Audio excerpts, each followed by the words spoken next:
suis Vincent Ingu, en direct du 102e congrès de l'ASTE à Nice, où je suis venu pour présenter ma thèse intitulée « Modélisation multi-échelle des bioréacteurs gaz liquide avec une application à la méthanation biologique ».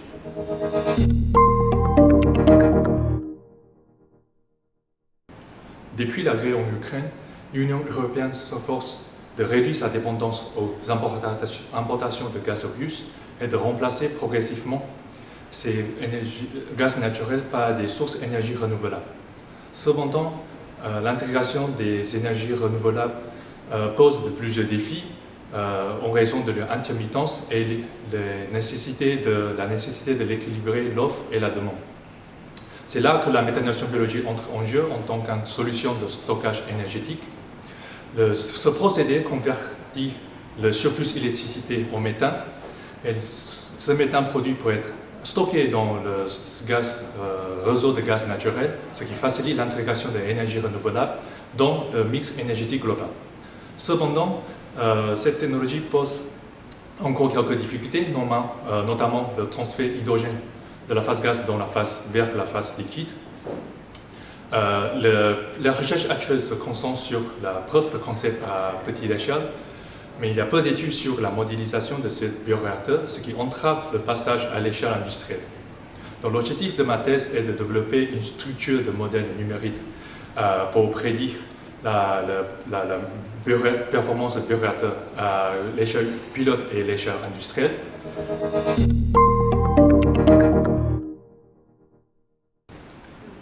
Dans un premier temps, j'ai développé un modèle 1D de dispersion axiale qui intègre l'hydrodynamique, le transfert de matière et la bioréaction.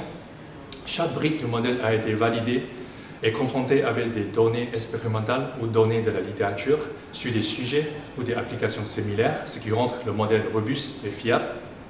Et ensuite, un modèle CFD a été développé pour fournir des informations sur des équipements locaux qui ne pouvaient pas être réalisés par le modèle 1D.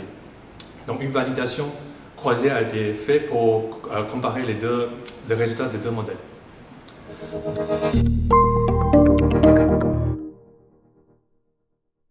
Dans un premier temps, le modèle a été utilisé pour valider les résultats à des simulations des réacteurs à grande échelle. Donc, par exemple, une étude paramétrique a été menée sur un bioréacteur de méthanation en examinant plusieurs variables liées à la conception et aux conditions opératoires. Et nous avons fourni ces recommandations pour une construction d'un pilote de démonstration et ces recommandations ont été suivies lors de la construction de cette pilote. En parallèle, le modèle a été appliqué à une autre application, à savoir la fermentation de levure.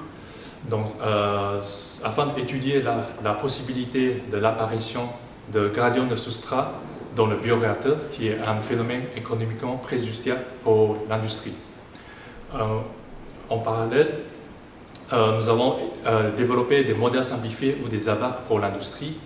Et ce modèle simplifié permet aux acteurs industriels de profiter des avantages de la simulation sans avoir besoin de faire des calculs intensifs, tout en fournissant des informations essentielles telles que la conception, l'optimisation et la prise de décision.